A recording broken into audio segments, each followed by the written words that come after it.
E vamos começar o programa mostrando, sabe o quê? Um assunto bem interessante que se comemora no dia de hoje, né? É verdade. Seria da vida de muita gente se não fosse essa grande profissional. Gente, a empregada doméstica faz diferença numa casa, não faz? Hoje é comemorado o dia dessa classe tão importante para todos nós.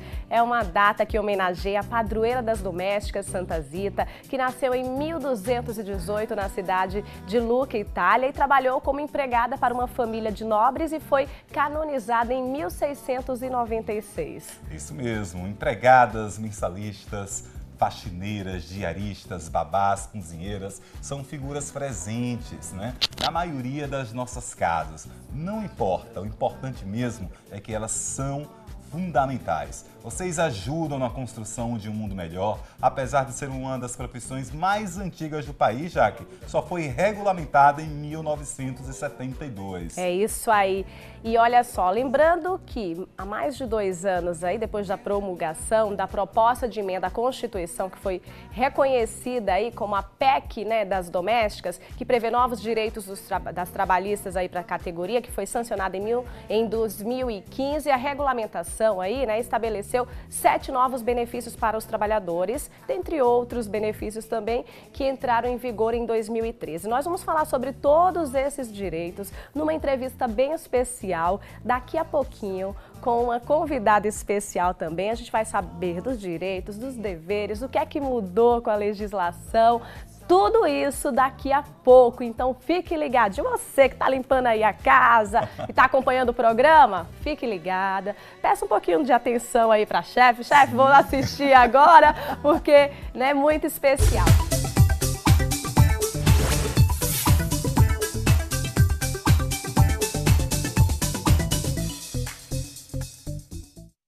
Gente, nós temos uma convidada especial, ela é auditora fiscal e também é professora de Direito, e ela dá aula de Direito do Trabalho, a Rosenilra Santos. Nós temos a honra de tê-la aqui no nosso programa. Vamos falar sobre a PEC das domésticas, foi assim que ficou conhecida. Vamos saber dos direitos, dos deveres e mais detalhes, não é? Muito bom dia, seja bem-vinda. Bom dia, obrigada. É um prazer estar aqui com vocês e prestando esse serviço de informação a todos os trabalhadores e empregadores domésticos também. Hoje é o dia da rainha, da verdadeira rainha do lar, né? Daquela mulher que, como eu falei agora há pouco, tem a responsabilidade da organização, da confiança entre o patrão e empregador, né?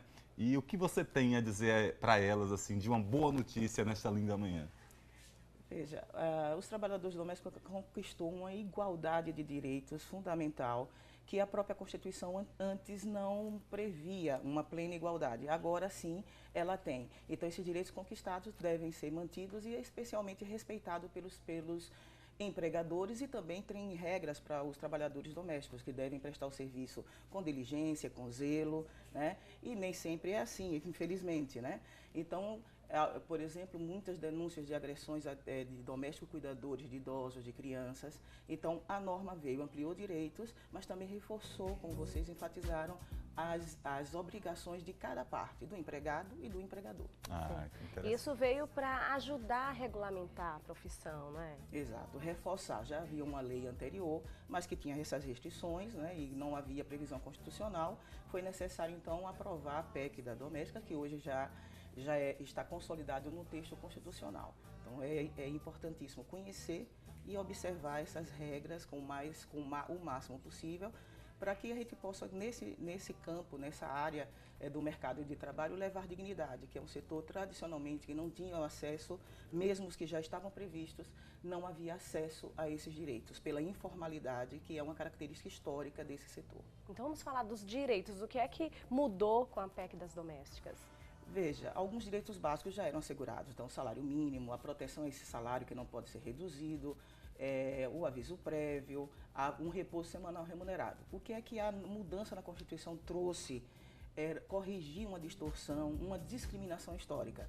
Não havia direito à jornada limitada, então poderia trabalhar horas e horas a fio, sem nem mesmo direito a receber uma remuneração por esse serviço.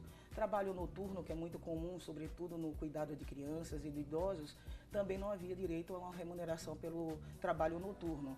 Então, muitos estudos, inclusive, apontam que essa legislação referendava uma cultura ainda de restante alguns resquícios históricos da escravidão, porque todas as outras categorias tinham limite de trabalho. Então, poderia trabalhar 8, 10 ou mais horas sem direito a um acréscimo na remuneração. Isso foi um A avanço. diarista, empregada doméstica diarista, que vai uma vez por semana na casa de alguém, quais são os direitos que ela tem?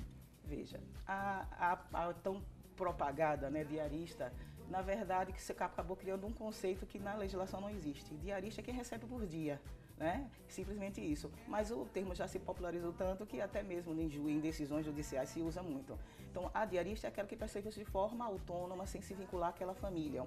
E agora a legislação regulamentou de modo expresso o que havia na jurisprudência, nas decisões dos tribunais do trabalho. Então, a diarista hoje vai se enquadrar num critério objetivo de 1 ou 2 dias por semana, não vai formar um vínculo de emprego, não vai ter direito a uma carteira assinada.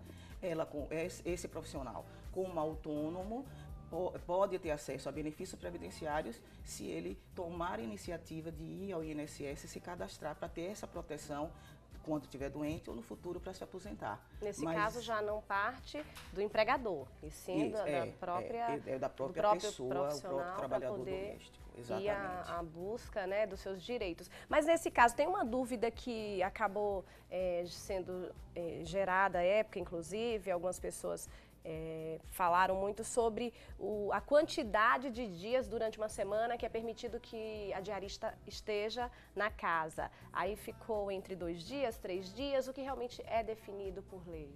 Veja, essa questão sempre foi um mito, um folclore na área do trabalhista. Então, todo mundo ficava sempre em dúvida em relação a isso. Agora, a lei trouxe as decisões dos tribunais para a legislação. Então, os tribunais já orientavam que 1 ou 2 dias, no máximo, é a condição para ser diarista. 3 dias, 4, 5 ou a semana completa é um vínculo de emprego doméstico, com carteirinha assinada para ter acesso a essa proteção. Roseniura, a empregada doméstica que opta em dormir no trabalho, o patrão, né, ele está isento de qualquer outro tipo de direito? Tem que ter um acordo entre ambas as partes? Quem precisa dormir no local de trabalho, no caso aí na própria residência da família, antes da legislação de 2015, a lei complementar número 150, permitia morar na residência da família e ainda havia a possibilidade da família descontar de parte do seu salário. Isso sempre gerou muita discussão no mundo jurídico, advogados, juízes debatendo, e a lei modificou esse ponto. Essa sua pergunta é fundamental, que geram dúvidas antes e agora mais ainda. O que é que a lei diz agora, hoje? A regra geral não pode descontar pela alimentação, ampliando um pouquinho a resposta, pela habitação dentro da própria casa da família contratante. Mas é possível ainda a moradia se compor ou integrar o salário, portanto, poder descontar? Sim, desde que isso seja fornecido através de um espaço separado da família para que realmente seja a casa ou do trabalhador doméstico. Então, se for concedido um espaço, né, para morar, em que haja a privacidade, o exclusivo uso segundo a vontade do trabalhador doméstico, é possível descontar. Mas não pode mais dormir num quartinho, num anexo, num agregado, né? Às vezes até antes, né, da lei, muito improvisado, e depois ainda descontar isso do salário. A mesma coisa a alimentação, que é a coisa é muito comum já se alimentar no próprio ambiente de trabalho, né? Prepara a comida, faz uma boquinha junto, né? Antes de continuar a segunda fase do trabalho, o segundo turno. Então, hoje, alimentação, vestuário não podem mais ser descontados.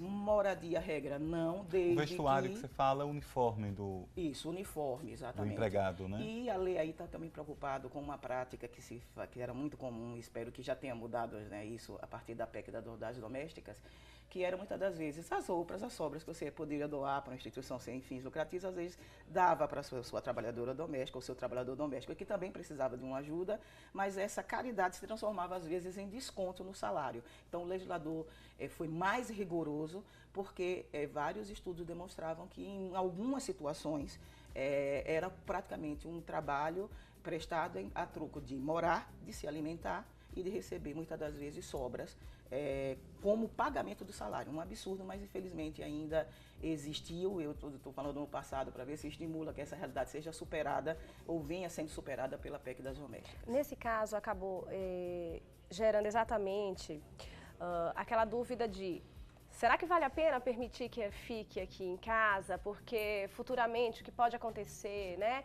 E acaba que naturalmente ela em casa, a empregada em casa, pode precisar em algum momento, em alguma situação, até atípica, de que se faça alguma atividade. Nesse caso, mesmo que fuja, que esteja na casa, é permitido em alguma situação que alguma atividade extra que seja feita seja resolvida internamente ou descontada como hora extra? Isso é permitido? Sim, então é possível sim. Agora deve o empregador doméstico, o patrão, ter muito cuidado com essas circunstâncias. Então, lógico que às vezes até pela relação de proximidade, gera um vínculo mais pessoal de amizade, né? E acaba muitas das vezes o próprio trabalhador ou trabalhadora doméstica tomando a iniciativa, né? Não às vezes vai servir à noite quando chega do trabalho, da faculdade, cansado, aí ela percebe e faz esse carinho. Se isso for uma coisa fortuita, eventual, não vai repercutir no contrato. Mas se é uma rotina que o patrão permite isso com rotina, ela está trabalhando. E se já ultrapassou a jornada de trabalho dela, é necessário então que essa prestação de serviço seja devidamente remunerada como hora extra, que agora, além de pagar o período trabalhado proporcional, então se foi 15 minutos, paga só 15 minutos, né? Com o acréscimo de um adicional de 50%, que sempre foi garantido aos outros trabalhadores, agora também para os trabalhadores domésticos. Sobre a demissão, né, a despedida, um dos direitos previstos, inclusive, está na indenização em caso de despedida sem justa causa. E do que se trata essa indenização? Veja, essa indenização, o objetivo dela é permitir que o trabalhador, já que que foi demitido, não tem uma estabilidade, que ele tenha um recurso, além do seguro-desemprego, para poder se manter durante um tempo. Então, é uma espécie de poupança que o empregado tem direito, se demitido sem praticar uma falta grave, sem praticar algo que seja descumpriu as suas obrigações legais e contratuais. Então, essa indenização tem esse objetivo de indenizar o tempo que o serviço foi prestado. E para o patrão, no caso da relação doméstica, há um tratamento diferenciado dos outros empregadores.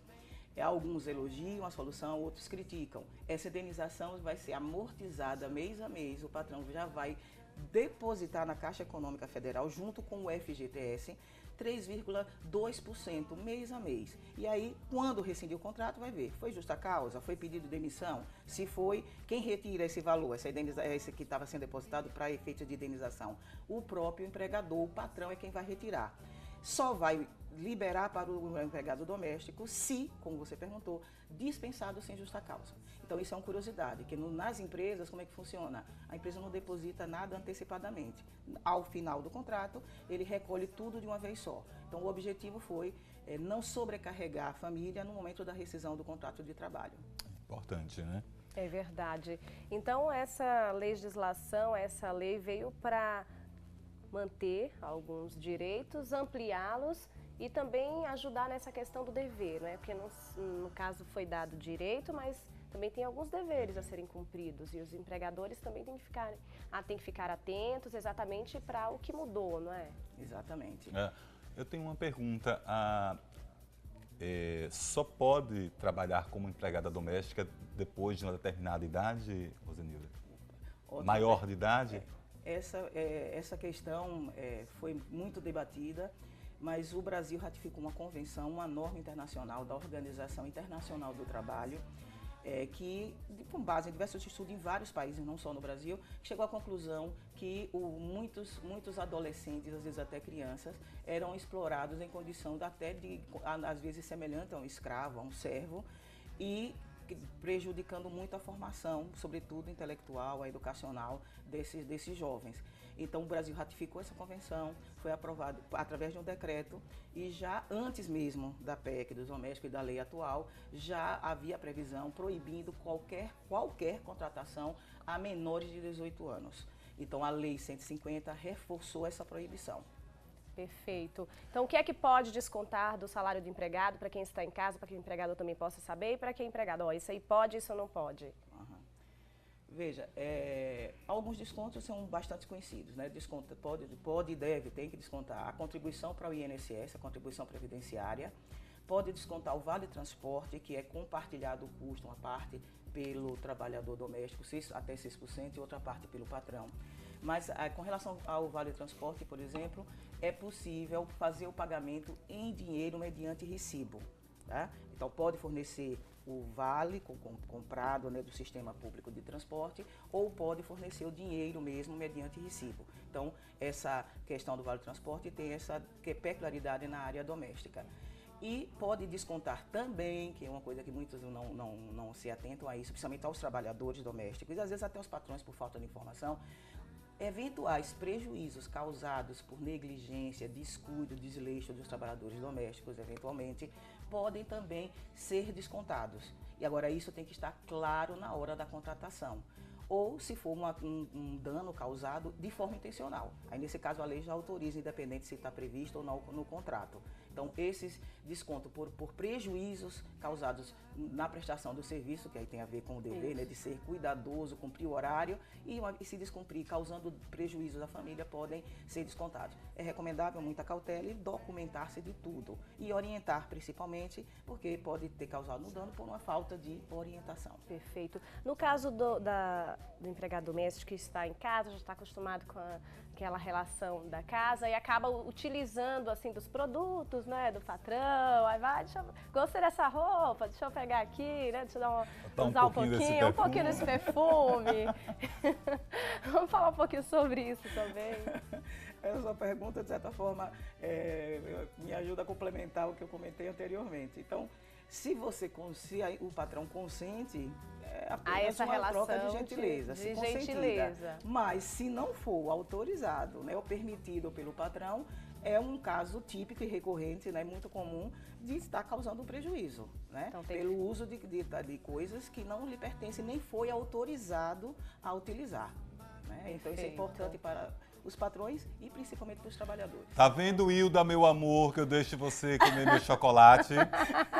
Você é bonzinho com Hilda, com Hilda. Rogério, posso comer seu chocolate? Pode, Hilda, vai lá, detona a minha caixa de chocolate. Isso aí era uma gentileza se ele não falasse. Mas quando a pessoa fala, sabe aquilo de você dar de presente e não poder estar falando? Mas aí já não tá uma gentileza, não Rogério. Tá, né? Hilda, aí eu vou com você.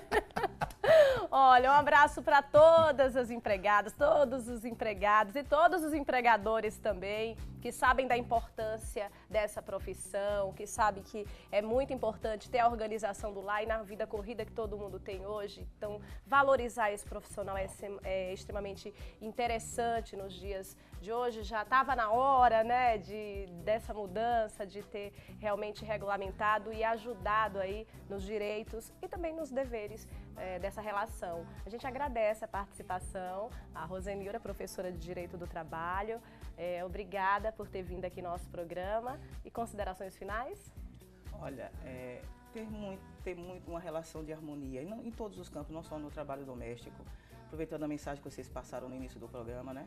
O amor recíproco entre pessoas. Então, não só na relação de emprego doméstico, mas especialmente nessa, em que a intimidade das pessoas são trocadas, que busquem negociar, conversar, para cumprir o máximo a lei, que é o ideal para os dois lados, para evitar problemas no futuro.